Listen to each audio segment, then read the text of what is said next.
কেউ আপনার সাথে টানা 5 বছর সুন্দর ব্যবহার করে, কিন্তু কোনো একদিন আপনাকে ছেড়ে চলে যায়, বাজে ব্যবহার করে। আপনার ব্রেন ওই 5 বছরের সুন্দর মুহূর্তগুলো মনে রাখে না। কেন জানেন? মানুষ ভুলে যাবে আপনি কি করেছিলেন, মানুষ ভুলে যাবে আপনি কি বলেছিলেন, কিন্তু একটি জিনিস অবশ্যই মনে রাখে, আপনি তাকে কি ফিল করেছিলেন, আপনি তাকে কি অনুভব করেছিলেন। এই কথাটি বলেছেন আমেরিকান লেখক মায়া এনজিরু। চিন্তা করে দেখেন আপনার লাইফের সবচেয়ে আপন মানুষগুলোর কথা, তারা গত ঈদে কি নিয়ে কথা বলেছিল, হুবহু কি আপনার মনে আছে? কিন্তু আমি যদি আপনাকে বলি তারা আপনার পাশে থাকলে আপনি কি ফিল করেন, মুহূর্তে আপনার মধ্যে আনসারটা চলে আসে।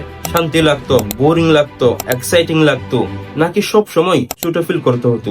মানে কেউ আপনার সাথে 5 বছর সুন্দর ব্যবহার করলো, কিন্তু কোনো একদিন বাজেভাবে ছেড়ে চলে গেল, আপনার ব্রেন ওই 5 বছরকে মনে রাখবে না, মনে রাখবে শুধুমাত্র ওই একদিনকে।